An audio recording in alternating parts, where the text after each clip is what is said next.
France की क्रांति कब हुई थी? 1789 ईस्वी में।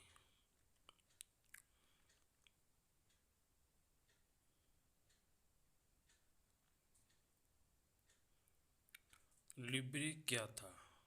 तो फ्रांस की मुद्रा को लिब्रे कहा जाता था।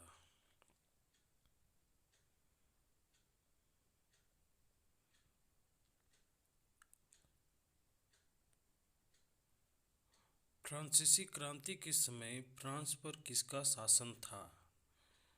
तो लुई 16 का शासन था, जिसको लुई 16वां भी कहते हैं।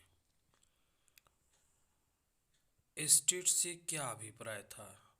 तो फ्रांस का सामाजिक वर्ग का विभाजन जो 3 वर्गों में विभाजित था।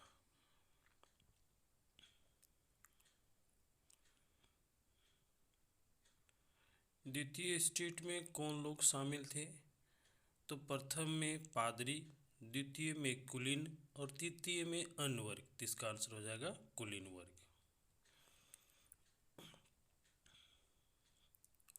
तृतीय एस्टेट में इनमें से कौन सा वर्ग शामिल नहीं था? तो कुलीन वर्ग जो था वह द्वितीय वर्ग में था। तृतीय वर्ग में किसान, बड़े व्यवसायी, अदालती कर्मचारी थे। पादरी किस एस्टेट के अंतर्गत शामिल था? तो प्रथम एस्टेट में, जैसे कि पहले मैं बता चुका हूँ। द्वितीय एस्टेट में कुलीन, तृतीय में अन्य वर्ग शामिल थे। फ्रांसीसी समाज में कितने प्रतिशत जनसंख्या किसानों की थी? तो इसका राइट आंसर जो हो जाएगा 90% हो जाएगा।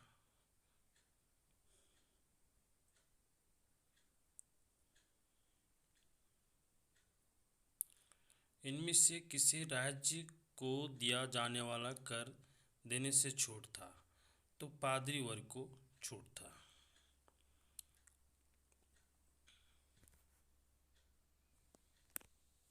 इनमें से कौन सा प्रत्यक्ष कर था?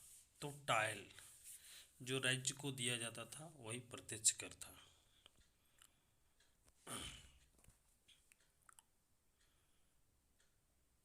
इनमें से कौन चर्च द्वारा लिया जाने वाला धार्मिक कर था? तो तायद कहते हैं उसे, जो चर्च के द्वारा लोगों से लिया जाता था टैक्स के रूप में। 1789 ईस्वी में जब फ्रांस में क्रांति हुई थी, उस समय फ्रांस की जनसंख्या कितनी थी? तो इसका आंसर हो जाएगा D number 2.8 crore.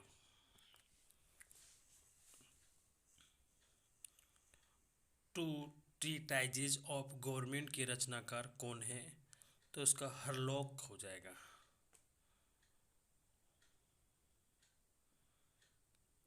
C number. The spirit of the laws के लेखक कौन है? तो मोंतेस्क्यू। ये बहुत इम्पोर्टेंट क्वेश्चन है। स्टेट जनरल के आह्वान पर तृतीय स्टेट नेशनल असेंबली का गठन कब किया गया? तो 1789 में किया गया था।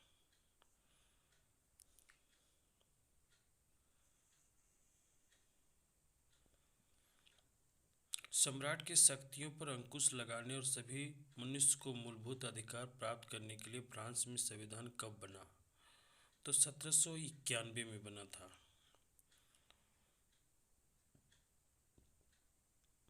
फ्रांस गणराज्य कब बना? तो संपूर्ण गणराज्य 1792 ईस्वी में बना था।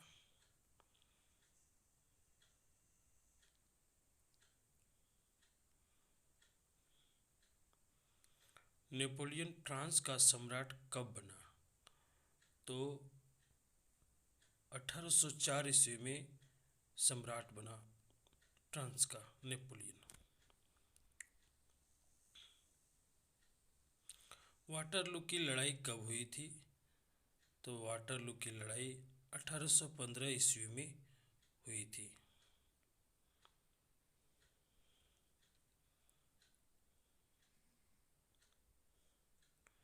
द सोशल कॉन्ट्रैक्ट नामक पुस्तक किसने लिखी? तो इसको रूसो ने लिखे थे, जो एक महान दार्शनिक भी थे।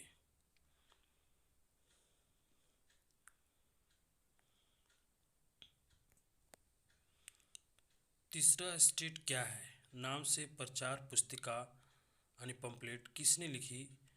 तो आबे सीए ने लिखे थे।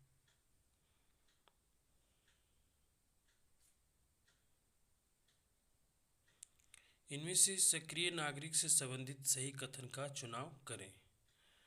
तो 25 वर्ष से अधिक आयु वर्ग ऐसे पुरुष जिन्हें मत देने का अधिकार प्राप्त था। जैकोबिन क्लब क्या था? तो छोटे दुकानदारों और कारीगरों के द्वारा बनाए गए एक संस्था था जिसे क्लब कहा जाता था, और वही क्लब जैकोबिन क्लब कहलाया। 16वां लुई 16 के पतन के बाद छोटे दुकानदार और कारीगरों के नेता कौन थे? तो मैक्समिलियन रोबोस्पियर था।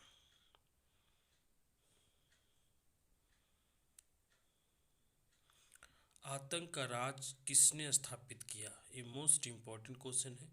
तो रोबोस्फियर ने स्थापित किया था।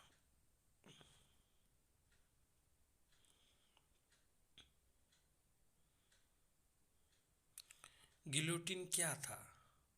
तो सिर से धड़ अलग करने वाली मशीन थी, जो जैकोबिनों द्वारा मशीन का प्रयोग में लाया जाता था।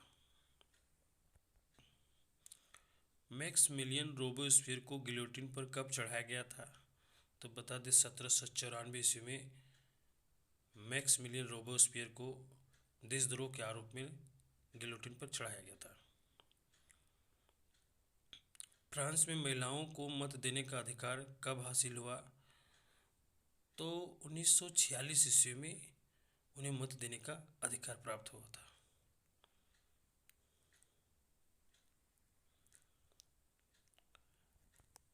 कन्वेंशन ऑफ फ्रांसीसी उपनिवेश में सभी दासों की मुक्ति का कानून कब पारित हुआ? तो 1794 ईस्वी में पारित हुआ दासों को मुक्ति के लिए कानून।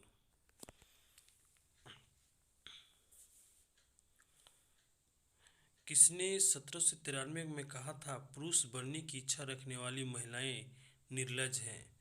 तो सोमेत ने कहा था महिलाओं को लेके।